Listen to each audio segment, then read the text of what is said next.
Alors bonjour, le sujet de notre présentation sera les systèmes d'émulation. Pour commencer, nous allons vous décrire une définition d'un bon système d'émulation. Un système d'émulation est un outil permettant de corriger, réduire ou complètement faire disparaître un comportement plutôt négatif auprès des élèves à troubles de comportement. Il permet de contrôler un comportement.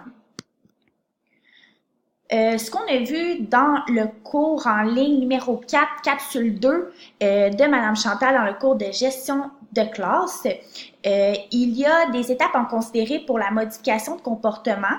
Puis, selon les principes du modèle de Skinner, il y en a 3. Premièrement, il faut analyser et observer les comportements des élèves, voir ce qu'il y a à modifier.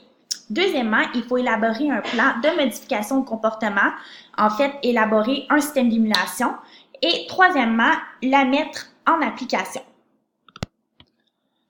Qu'est-ce qu'un bon système d'émulation? En fait, pour définir un bon système d'émulation, on va commencer par déterminer à qui s'adresse le système d'émulation. Ça s'adresse aux élèves qui ont un comportement qui est jugé déviant ou qui perturbe le bon fonctionnement de la classe ou son apprentissage. Donc, pour construire un bon système d'émulation, il faut avoir un plan qui est spécifique. Spécifique dans la mesure où il cherche à modifier ou à éliminer un comportement spécifique. L'élève, il doit être au courant de c'est quoi ce comportement-là qui doit changer. Par exemple, Steve, lui, il a de la misère à prendre son doigt de parole en levant la main, il parle quand c'est pas le temps, mais tu lui dis que lui, dans son cas, chaque fois qu'il va lever la main, il va avoir $1 ou une étoile. Il faut que ce soit réaliste dans la mesure où ça représente un bon défi pour les élèves, mais c'est pas trop facile. Trop facile, il va se démotiver, trop difficile, même chose, il va se démotiver. Puis mesurable dans le sens où on veut que ça soit quantifiable. On veut que l'élève, il y ait des barèmes d'établis, un standard, qu'il sache à quoi s'attendre. OK, à chaque fois que je lève ma main, j'ai $1. Si je lève ma main 3 fois, j'ai $5, ainsi de suite. On veut faire un bon suivi, en fait, pour que le système d'émulation soit efficace. On recommande un suivi avant, pendant et après.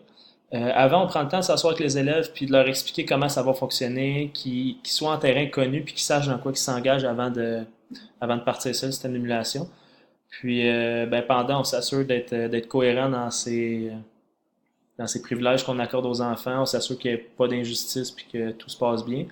Et après, c'est recommandé de prendre le temps de s'asseoir avec les élèves puis de dresser un bilan des apprentissages qui ont été faits par les élèves durant la période X on s'est servi du système d'émulation.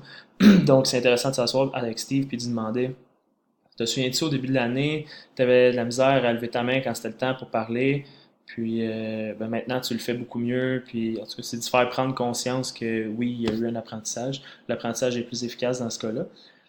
C'est important également, afin d'avoir un bon système d'émulation, que les privilèges n'affectent pas l'apprentissage. On se souvient que la mission de l'École québécoise, c'est d'instruire et de qualifier. Donc, on veut être cohérent par rapport à ça, puis donner des privilèges qui vont juste lui permettre d'apprendre davantage puis de développer son autonomie. En fait, ça, c'est le dernier point que je vais développer avec vous, c'est que son autonomie doit être accrue par les privilèges qui lui sont conférés. Mais ça, il y a Raphaël qui va vous l'expliquer plus en détail. Alors, pour continuer sur l'élan d'Anthony, on va ajuster le système d'émulation au courant du processus. Par exemple, la monnaie, on va ajuster les valeurs selon les privilèges. Faire participer les élèves dans le système d'émulation. C'est important parce que les élèves ils vont se sentir, comment je pourrais dire, dans la tâche. Dans le fond, ils vont se sentir ils vont avoir un sentiment d'appartenance, c'est ce que je cherchais, dans leur système d'émulation. Alors, ils vont choisir les privilèges dans un ordre que eux vont avoir décidé. Pour l'enseignant, avoir un carnet de suivi, c'est important, surtout pour les vols, mais aussi, c'est pas juste pour les vols, c'est aussi pour avoir un suivi de qui a eu quoi comme argent. Lorsque je donne des dollars, dire en quoi le comportement est positif. Par exemple, comme l'exemple d'Anthony, Steve, je te donne 5 $ parce que tu as levé ta main au bon moment avant de parler. Et aussi, c'est important de planifier l'élimination du système, réduire les points. Mais tous ces points-là qu'on aborde, moi et Anthony, présentement, vont être élaborés plus en détail par Sean et Raphaël. Donc, par la suite, il y a 7 étapes pour implanter un système d'émulation. Donc, ça demande beaucoup d'énergie et de temps à l'enseignant pour l'implanter dans sa classe. La première étape est de définir l'objectif de l'intervention.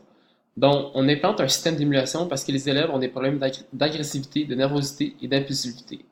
Ils peuvent aussi avoir des difficultés à respecter les règles de fonctionnement et de refuser de faire ce qui est demandé en classe. Donc, l'objectif principal du système d'émulation est de créer une ambiance plus propice à l'apprentissage, avoir une meilleure coopération entre les élèves, d'augmenter le temps d'apprentissage et de calmer la classe. Par la suite, le deuxième point de l'implantation du système d'émulation est de déterminer à qui le système est destiné et à quel moment il serait mis en place. Donc, comme Jones et Jones ont dit, il est préférable d'utiliser un système d'émulation pour les élèves qui dérangent la classe et non pour l'ensemble du groupe. Donc, c'est seulement un élève qui va avoir, ou deux élèves dans la classe qui vont avoir un système d'émulation. Si c'est un groupe en entier, le changement de comportement ne pourra pas arriver pour toute la classe. Par la suite, l'enseignant doit cibler les élèves pour qu'un système d'émulation pourrait être bénéfique. Donc, si c'est Steve qui dérange tout le temps la classe, qui lève jamais sa main, qui va jamais porter les ballons dans le panier à la fin du cours, ou qui dérange les élèves à côté de lui, c'est cet élève-là qui va avoir un système d'émulation. Puis, l'enseignant va déterminer le moment de la mise en place du système et de l'élimination. Donc, le système peut être mis en place au début de l'année ou à la fin de l'année, ou dans le milieu de l'année, et le temps peut prendre 2 mois, comme 3 mois, comme 4 mois. C'est l'enseignant qui va déterminer ça avec l'élève lors de la rencontre. Le troisième point est de préciser les situations et les comportements visés. Donc, préciser les comportements qui seront visés dans le système d'émulation, l'enseignant va déterminer avec l'élève quel comportement il veut changer. Donc, si c'est lever la main, l'enseignant va observer ceci. Si c'est aller porter le ballon, il va observer ceci aussi. Le système d'émulation est plus efficace lorsqu'il vise un renforcement d'un comportement plutôt qu'une diminution. Donc, tu ne peux pas dire à Steve, si tu lèves pas ta main, je vais t'enlever 2 jetons. À la place, tu vas dire, si tu lèves ta main, je vais te donner 2 jetons. Ou s'il ne fait pas le comportement désiré, il n'y aura juste pas de récompense. Par la suite, il est favorable de valoriser le renforcement positif plutôt que de donner une punition à l'élève. Donc, comme nous avons vu dans la classe de gestion de classe, donner une punition, c'est pas en lien avec les comportements, c'est créer de la peur à l'élève, puis c'est comme donner une vengeance à l'élève. Donc, c'est pas bien faire ça, c'est vraiment lui donner un renforcement plus positif. Aussi, il est important de privilégier les formules de renforcement. Par exemple, Steve garde le silence à la place de dire Steve, arrête de déranger arrête de déranger ton voisin.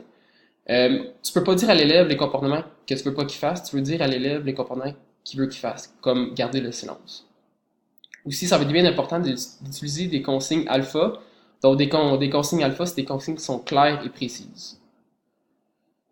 Le quatrième point de l'implantation du système d'émulation est de préciser la durée de l'intervention. Donc, un système d'émulation est temporaire, qui a un début et une fin. Dès que le comportement s'améliore, on utilise de moins en moins le système d'émulation. Donc, si Steve lève de plus en plus sa main, il va porter le ballon dans le panier presque à tous les cours. Par la suite, tu vas dire Steve, maintenant, si tu vas porter pendant 2 cours de suite le ballon à la fin du cours, je vais donner des jetons à place d'à chaque cours. L'enseignant doit aussi préciser à l'élève la durée du système d'émulation, dont lors de leur rencontre au début de l'année, l'enseignant va dire on va utiliser le système pendant 2 mois, par la suite on va réévaluer la situation. Par la suite, le système d'émulation va être évalué, va être modifié s'il y a besoin. Et à la fin du système d'émulation, l'enseignant va le conserver ou va l'éliminer. Donc, si le système a fonctionné, il va l'éliminer. Si ça n'a pas fonctionné, on va le conserver, on va utiliser un autre système pour modifier le comportement de l'élève. Donc, moi, je vais vous parler de comment établir le fonctionnement du système d'émulation. Donc, premièrement, il faut définir la monnaie d'échange. Ça peut être des points, de l'argent ou même des jetons. Donc, au primaire, ça peut être plus de l'argent, et puis au secondaire, ça peut être plus un système de points. Par la suite, il faut établir l'importance des comportements. Donc, par exemple, lever la main, ça peut valoir 1 point, et puis écouter pendant toute une période puis répondre aux questions, ça peut valoir 3 points. Ensuite, on peut établir les privilèges ou les renforçateurs. C'est favorable d'utiliser une forme d'activité en lien avec l'apprentissage et non celle qui n'est pas en lien avec l'apprentissage. Donc, les congés de devoirs sont à proscrire à ce moment-là parce que les élèves peuvent voir les congés de devoirs comme une punition et c'est pas ça qu'on veut voir. Les devoirs comme une punition, c'est pas ça qu'on veut voir. Les élèves peuvent être aussi mis à contribution pour le choix des privilèges, mais c'est toujours l'enseignant qui va avoir le dernier mot à ce moment-là. Il faut aussi établir une valeur au privilège en fonction de l'intérêt qu'il suscite auprès des élèves. Donc, si un élève considère que faire un exemple pendant une période d'activité physique, pendant une période d'enseignement, ça compte pour beaucoup pour lui, eh bien, il va avoir plus de points rattachés à ça. Donc, par exemple, 3 points ou même 4 points. Mais si les élèves trouvent que c'est moins important pour eux d'effacer le tableau à la fin d'une période d'éducation physique, eh bien, il va avoir seulement 2 points de rattachés à ce privilège-là. Donc ici, aussi, il faut gérer les privilèges afin que les élèves, à chacun d'eux, bénéficient d'une façon équitable. Puis la distribution des privilèges, faut trouver un moment pour ça. Donc ça peut être à la fin des périodes d'éducation physique. Alors, la 6e étape est de planifier le couplage des renforçateurs. L'objectif principal serait toujours de les associer à leurs conséquences. Les conséquences dans la 6e étape ne sont pas nécessairement négatives. Alors, un exemple, on dit à Steve, participer au jeu durant la récréation au lieu de te bagarrer permet d'avoir du plaisir, de te détendre et d'être accepté par les autres élèves. Alors, la conséquence dans cet exemple-là, c'est qu'au lieu de se bagarrer, ben, la conséquence, c'est qu'il va avoir du plaisir, que ça va le détendre, puis ça va permettre d'être accepté auprès des autres élèves. Alors, en plus que ça soit positif, eh bien, il va faire du social avec les élèves avec lesquels il joue à la récréation.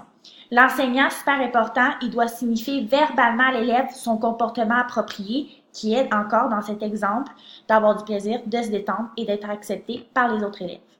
Par la suite, il faut pratiquer l'élimination du système d'émulation. Un système d'émulation, c'est temporaire. Il faut prévoir une élimination progressive et un départ. Diminuer le nombre de points ou de monnaies avec l'élève, par exemple.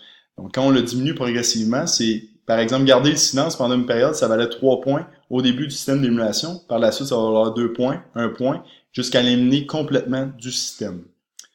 Si le système d'émulation ne fonctionne pas après un certain moment, ce qui peut arriver, ça serait donc nécessaire de changer de méthode à ce moment-là ou de changer complètement de système d'émulation. Pour ma part, je vais parler des avantages et des inconvénients d'un système d'émulation en EPS. Donc, pour commencer, nous allons y aller avec le climat de classe favorable à l'apprentissage dans les avantages. Donc, c'est sûr qu'un système d'émulation, ça permet d'éliminer les comportements qui nuisent à avoir un bon climat de classe. Donc, c'est sûr qu'avec ça, on est capable d'avoir un meilleur apprentissage pour tout le monde parce que ça crée un climat dans lequel tout le monde peut apprendre. Ensuite, il y a le développement de l'autonomie, parce que dans un système d'émulation, c'est très individuel. Donc, c'est sûr que si à la fin de la semaine, tu veux avoir tes privilèges, tu dois absolument compter sur toi et faire les bonnes actions et faire absolument ce que le professeur attend pour pouvoir atteindre les objectifs. Ensuite, ça permet de créer des liens, parce que c'est sûr qu'un professeur, c'est très contact, parce qu'on passe beaucoup de temps avec l'élève, on parle des privilèges, on parle de comment on pourrait régler des problèmes et tout. Donc, c'est sûr que ça permet vraiment de créer une belle relation avec l'étudiant. Maintenant, pour ce qui est des désavantages, c'est sûr que quand on fait des systèmes, on remet des points, on remet des systèmes pour, dans le fond, savoir si ça va bien ou si ça va pas bien. Il faut faire un carnet de suivi. Par exemple, si on donne de l'argent, il faut absolument savoir où notre argent est allé, à qui, si on a donné 20 à Steve, 40 à Amy, puis si à la fin de la journée, ben, ça marche pas, nous, on est capable de dire qu'est-ce qu'on a donné, à qui et pourquoi. Donc ça va prendre plus de temps. Ensuite, c'est la motivation extrinsèque. Parce que vu que les étudiants, ils veulent changer leur comportement pour avoir les privilèges à la fin de la semaine et non pour s'améliorer en tant que personne, si jamais on enlève le privilège à la fin de la semaine, ça se peut qu'on se retrouve avec un comportement comme on avait au début. Ensuite, il y a la jalousie, parce que puisque les systèmes d'émulation concernent seulement quelques élèves, c'est possible que les autres élèves se demandent pourquoi eux, ils n'ont pas le droit d'effacer le tableau à la fin de la période, de ramasser les ballons après un jeu. Donc, ça se peut que ça crée de la jalousie un petit peu entre les élèves. Ensuite, il y a le temps, parce que c'est sûr que en temps d'enseignant, ben, on veut un peu tout faire, on veut les faire bouger. Puis, en plus, un système d'émulation, ça prend beaucoup de temps dans notre planification. Donc, j'espère que ça va vous permettre de peut-être un jour installer un système d'émulation dans une de vos classes. Merci beaucoup!